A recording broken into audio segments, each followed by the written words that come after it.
It's beer o'clock on Real Ale Craft Beer. We're at Crafty Brewing Company. Let's get in and get the tour going.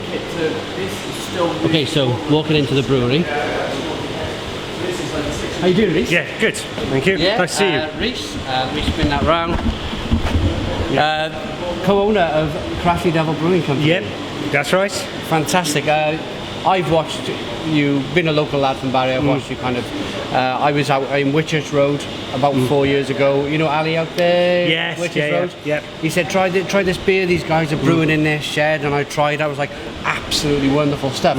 And now, this is my first time here. Yeah. Within 4 years, you've got this wonderful It's gone very well at this point. I mean, you're actually here at a good weekend, because this is probably our official fourth birthday weekend. So oh, fantastic! Yeah, so it was fantastic. The first time we went to Roth Market. It was the 10th of July 2014. So we're on the 10th today, aren't we? Today, so 4 years. Congratulations, man! Thank you very much. Yeah, brilliant. This is your brew house. If you'd like to give me a little tour. Yeah, no worries. So down the bottom.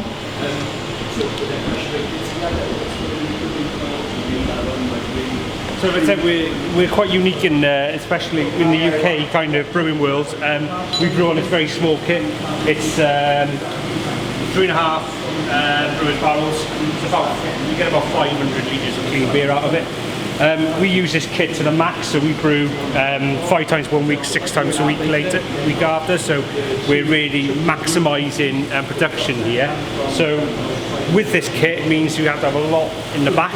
So we've got 1, 2, 3. We've got 6 small fermenters, and these are used for one-off brews and any house brew we do for guys. So we do a lot of beers for pubs, unique beers, which is again quite unique for brewers to be able to do. We're not relabeling anything for these guys. They're taking a whole batch, so they're having unique beers. So there's quite a few pubs in Cardiff we do that for. You know, the Grange, North Star Hostel, Hangfire down in Barry. And we do that for those guys, and then they get their own unique beer in their bar, and it's good for them because they've got something unique, and it's great for us because it means that one of these tanks is ready for them on a 6-week cycle. So I'm really intrigued by this. Show me what's going on. I mean, so this is, like I said, we haven't got the it's amazing. Caster Sun brewery. So this is basically the cooling, the cool. Yeah, so, but it's 30 degrees. Just in case my viewers are watching in the winter, it's boiling. We're having the hottest summer. Yep. And I can see here you're desperately trying to keep your beer at a certain temperature. Exactly. So what's happening here? We've got inside there's a cooling coil, but this time of year there's not even hitting it. So what we've done is made an outside cooling coil. Love it. Love it. Remote heater. So that beer is currently sitting at 7 degrees. That's perfect. Perfect. Absolutely perfect. So that's on carbonation now. So it's perfect to demonstrate that, because we force carbonate our beer. So at the moment that's being carbonated. So that'll take 24 hours in there, and then that'll be ready for racking tomorrow. Right, and this is another rare thing too at the moment in the UK. Yeah, exactly. CO2. Yeah, we're lucky in a way that BOC have just honouring all their contracts. Brilliant. So we got a contract with BOC, so we're very, very lucky in that respect. But yeah, so that's what's happening. So this is going into keg tomorrow. So hopefully that'll be down to about 4 degrees tomorrow. Yeah. And more fermenters over here. Yeah, more fermenters over here. So these big boys here. 3 of our brews fit in there, so we brew back to back on them. Okay. So people who know our beers, Mikey Rare goes in here, Basket Case goes in here, and Mr. Mojo. So all our kind of sessionable beers all go into these tanks. So kind of volume beers, big runs of them. Yeah. So that's 3 times back to back.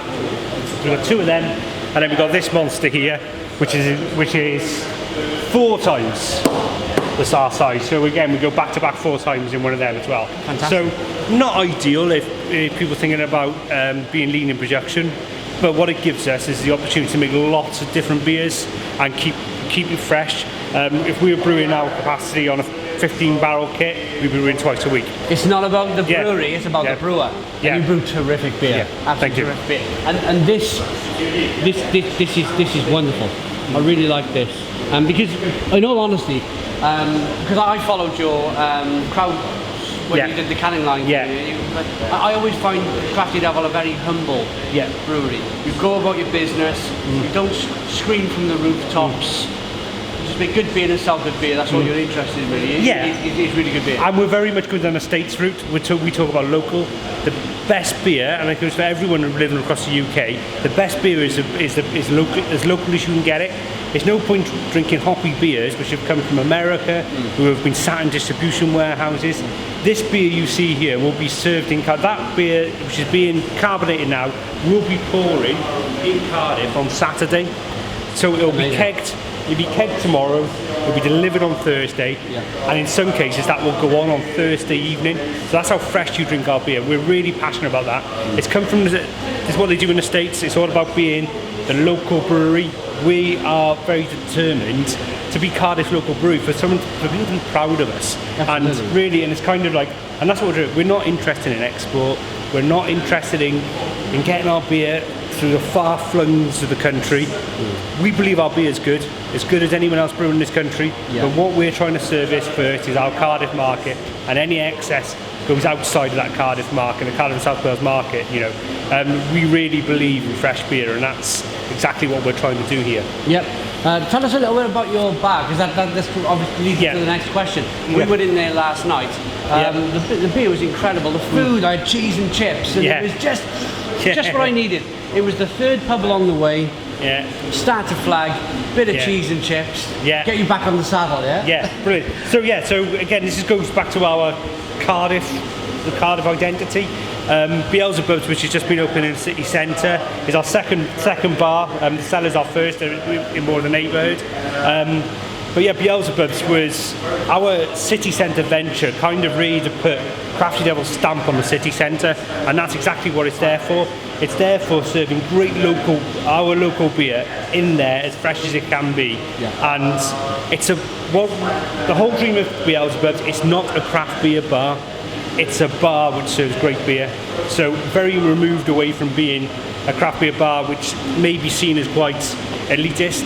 This is about bringing beer to everyone in Cardiff and being a great bar where people might stumble upon it, come in, try the beer and go, oh, that's really nice, I really enjoy it. And you can watch sport there, you can eat food there, you can socialise there. Drink some good whiskey. Some great whiskey, and it's all about quality products. So there's no generic, mass-produced anything in there. It's all handpicked by us and the team.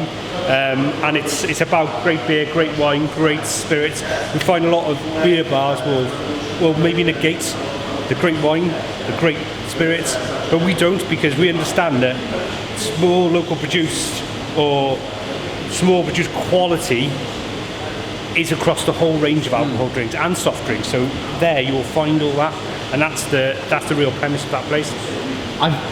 Next question. I've seen some barrels around the place. Can you show us around? Is there anything in the barrels? Or these. Is it just storage? No, they're just at the moment. They're just used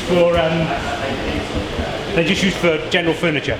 Oh, I see. Okay. There's nothing aging in any of these barrels. Oh, I just wondered if you had anything aging along in there. Yeah, no, nothing aging. That's one of the plans for the winter now. But no, nothing aging in there. They're just decoration. We're currently just doing some work to make a little tap room in here. Okay. So for private hire and some events and things like that. And Adam's getting married here in August. So, fantastic. So it's so we're just trying to get it ready now. So that's the job for the next couple of weeks.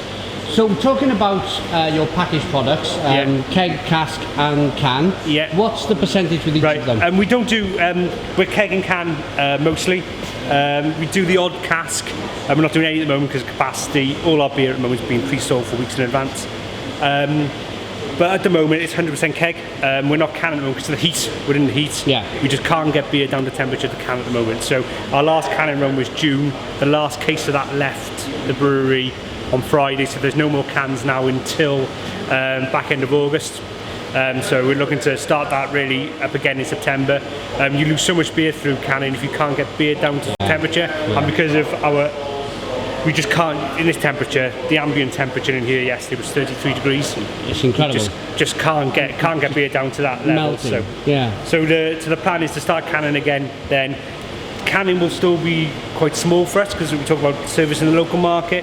The local market is keg, So we supply canned to our venues and then potted venues.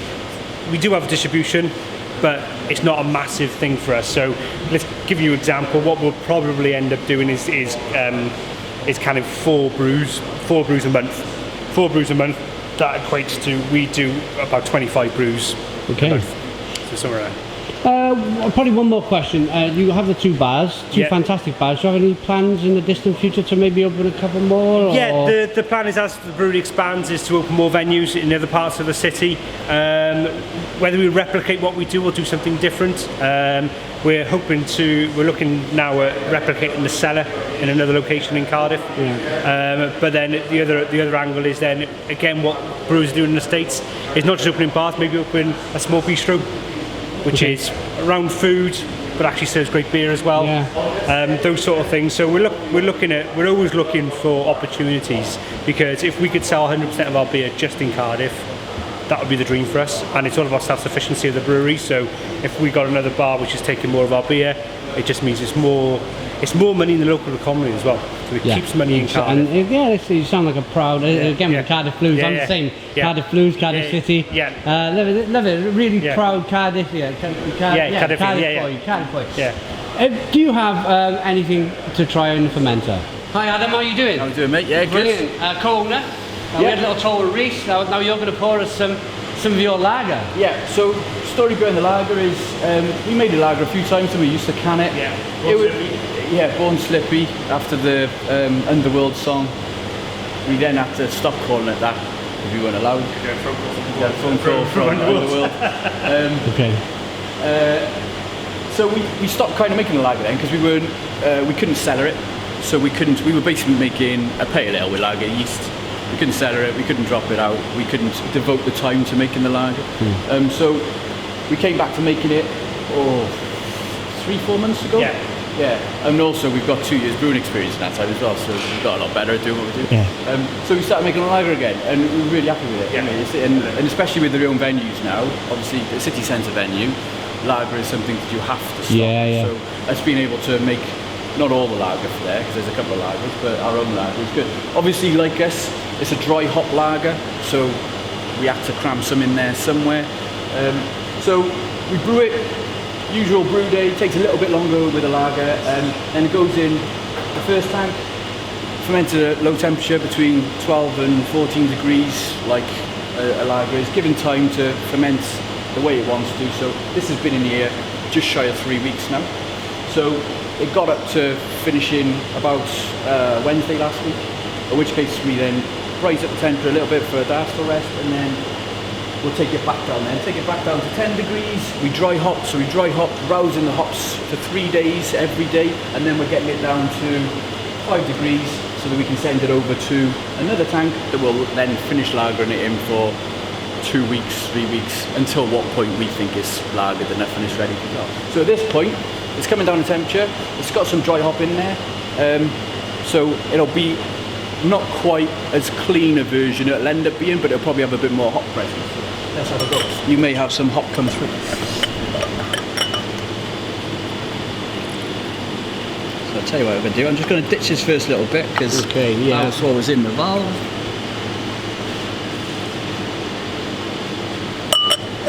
And get some lager off. So see, this is pre-carbonation. We've had pre-lager. Okay, so that's around. As you can see, so we don't fine any of our beer, not even the lager. So the reason that we get it, I don't know if you guys had a chance to try it in a bar last night, but it's pretty bright. It's as clear as our beer gets. And that just happens through the cold conditioning stage. So you think at the minute, that looks like your generic pale ale, doesn't it? Yeah, kind of thing.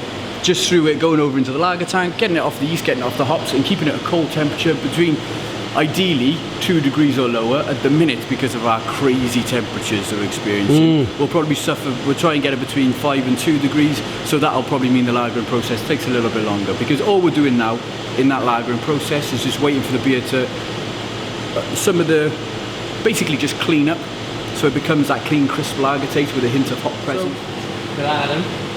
So what you'll get off it is it's got the stuff that you get off the lager, obviously. It's got the overbearing flavour profile of the lager is the yeast. Yeah. So you'll get that. We use a German yeast strain. 100% Pilsner malt, nothing else. Obviously we change up our salt additions to try and replicate a Czech water profile. Okay, yeah. Looks terrific. And then it's just left to ferment the way it wants to. And then we pop it with a few, one American strain, so we use Centennial, just a little bit of bittering. Yeah. Which we do all our hop additions in the boiler first, work for that to try and smooth out the bitterness a bit. But then the dry hopping that we do is with Motu Echo. So it's a New Zealand hop that's got Saaz parentage, so it's got Czech parentage, but it's got that little bit of New Zealand to it. That lovely little bit of zest that's going on. Yeah, it smells terrific, so, and you've got a quite dry aroma to it. Spicy, like you said, Saaz with a bit of let's dive in. So like I say, this is the point of it where it's just before it lagers now. So this is like what it's going to be like, and then it'll end up being a more polished version of this. That's kind of the lagering process is just going to do. Drop impurities, some proteins, sadly some of the hop oils and stuff out of there too, but it'll end up being a cleaner, crisper pint. So for us, it's a great gateway. So like we make session pale ales that we try and get people to ask for a lager. We say, let's try this, try our 4% Mikey or something. Whereas this is that stage even before that. So it is a lager, it's made exactly like a lager, it tastes like a lager, but it's just got something else in it. It has, and it's that wonderful New Zealand hops, slightly kind of white grapey with some the spiciness from the Saaz. It's a dryness to it. It's wonderful. It's wonderful, really, really nice lager. So, and as you said, it's about pulling over the generic lager drinker to say, hey, try this. And then you can go, try this, microwave, and then all of a sudden, then you can be pulled over a lager drinking local beer. Local beer. And even not, if they just want to stick on lager, it's like, lager's not a dirty word. No, absolutely not. No. But we're making it. Exactly. So it's important that we stick. I don't usually say stick to styling because you don't really care about style guidelines so much, and more about everyone's personal preferences and stuff. But for lager, I think it's important that visually, like we make Merc bombs now, everything we make now, if there's hop haze in there, good. Yeah, exactly. You know, visually I think it looks better. Yeah. You know, because I look at a beer now and I think, God, that looks juicy. As opposed to it looking like I was over in Portugal last week and there was a couple of IPAs that I had there, and they were from bigger commercial breweries who were coming over to making some IPAs. Yeah. And you look at the bottle and it's like crystal clear bright. Yeah. I pour it into a glass and I know that this isn't gonna taste how you want great because obviously a lot of that flavour's been stripped out. They've stripped it all out. Yeah. So I look at that. Whereas for a lager, it is important that aesthetically it looks clear. And by lagering it right, you can't help but that process happening. Yeah. Because just by cold conditioning, so this beer is all of getting it right, is all about time and having it. Like we allow for a tank to be taken up for 5 weeks for this beer. So a lot of breweries can't really do that because unless they're working on huge commercial scales. Yeah. Because that's a tank that we can't brew into for 5 weeks. It still only does 18 kegs. Yeah. So it's 18 kegs. It takes us 5 weeks to get those 18 kegs out, but it's the only way of us making the lager right. And that's talking about the storing process. Just for my newer viewers, people who are still new to beer, learning about beer, the word lager is to store, isn't it? Is that right? It's just lagering. It's lagering. So you're storing the beer. It's a German word for cold store. Yeah. So that's all it is. Yeah. So it's Pilsner is probably the style. And lagers probably just come from the lagering. Like loads of German styles. You pick them, they probably all been lagered. It's just part of the cold storage. Guys, coming in, Reese. We're going to be travelling on a few breweries today, but we plan to go back to your bar again tonight. Can you join us tonight? Is it possible for you to come along? If not, don't worry, short notice. Possibly, it depends on time. We both got small babies. So. Okay. No. Oh, right, okay. It probably depends if we're allowed. So. Yeah. Right, okay. Maybe because it's on camera. Yeah. If not, Chris might be able to make it. If not, so yeah, if we can't make it, the third director in that, so the third owner of that, Chris, he used to run the City Arms. I know Chris. We'll try and get him to get there. We'll get him get there, and he can talk you through everything. Chris Rowland. Yeah, I know Chris. So he's our business partner in that. Brilliant. Wicked guy, knows beer inside out, knows the city centre inside out, and knows our beers inside out too. So he can meet you there and he can show you. And to be honest, talking you around Beelzebub's, as at the bar, he's around for it. But if we can make it down there, for sure. Brilliant. Okay, so I'll either add the bar footage onto the end of this video or I'll make a separate video for the Belfast bar, Crafty Devil's brand new bar in Cardiff. I wish you the very best for the future, guys. I really do. Thank you. It's been a really lovely experience. I've only ever drank fantastic beers from you guys. So if you're in the Cardiff area, please come and try Crafty Devil Brewing Company's beers. If people turn up here, can they buy beer from the brewery? Can't buy beer direct from the brewery, but we've got 2 premises. So we've got, if you're in Canton area of Cardiff, you've got the Cellar Bar, which is a little bar that's also got lots of takeaways, so we get bottles in. And then if you're in the city centre of town, come and see us at Beelzebub's Bar on Church Street. And that's our new city centre premises. It's a real big deal for us, so come and check out. We've got all 10 of our beers and another 14 guest keg lines, so it's a real beer mecca. And you must try the cheese and chips. Oh, amazing. Amazing. Thanks, guys. Thanks for joining me on the video. Cheers, guys. Stone the Crows.